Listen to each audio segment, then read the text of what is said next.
পরীক্ষার ঠিক শুরুতেই প্রথম প্রশ্নের উত্তরেই যদি একটু কাটাকাটি হয়ে যায়, একটু ভুলটুল হয়ে যায়, প্রথম ম্যাথটা যদি না মিটে, তাহলে কিন্তু অনেক সময় আমরা টেন্সড হয়ে যাই যে আরে কী হবে না হবে, আমরা টেন্সড হয়ে একদম পুরো অ্যানশাস হয়ে যাই এবং বাকি যে প্রশ্নগুলো আমরা জানি উত্তর জানা ওগুলো আমরা ভুল করে আসি। কিন্তু ফার্স্টেই যদি আমাদের স্পিডটা ঠিক থাকে, আমরা যদি প্রশ্নের উত্তরগুলো মিলিয়ে ফেলতে পারি, ভালো স্টার্টিং হয়, তাহলে কিন্তু পুরো পরীক্ষাটাই আমরা সিমিলার আত্মবিশ্বাসের সাথে শেষ করি। তো ইটস ভেরি ইম্পর্টেন্ট যে আমাদের পরীক্ষার একদম শুরুতে আমরা কেমন পারফরমেন্স করছি, এবং এই ক্ষেত্রে হ্যাক হচ্ছে যে প্রথমে যেগুলো আনসার করব ওগুলো যেন আমার সবথেকে বেস্ট পার্টগুলো থাকে, অর্থাৎ যে পার্টটা আমি সবথেকে ভালো পারি।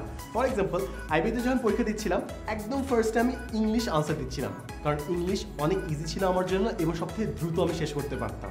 তাই ফার্স্টে ইংলিশ দ্রুত শেষ করে ফেলেছি, একটা কনফিডেন্স চলে আসছে, তারপর বাকি সবগুলো আনসার করেছি।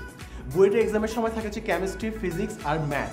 তো আমার ফিজিক্স সবথেকে ভালো পড়া ছিল, এই ফার্স্ট টাইম ফিজিক্স করলাম, অনেকগুলো পেরে গেলাম, তারপর আস্তে ধীরে কনফিডেন্সের সাথে কেমিস্ট্রি এবং ম্যাথস হ্যান্ডেল করলাম। সো দ্য পয়েন্ট ইজ, যখন আমরা এক্সাম শুরু করব এমন কিছু দিয়ে যেন শুরু করি যেটা আমরা অলমোস্ট শিওর যে খুব ভালোভাবে এক্সিকিউট করতে পারবো, খুব ভালোভাবে মেলাতে পারবো, আনসার করতে পারবো। একটা দুটো যদি ফার্স্টে আমরা ঠিকমতো মেলাতে পারি, লিখতে পারি, তাহলে বাকি সবগুলো আরও বেশি কনফিডেন্সের সাথে আমরা আনসার করতে পারবো।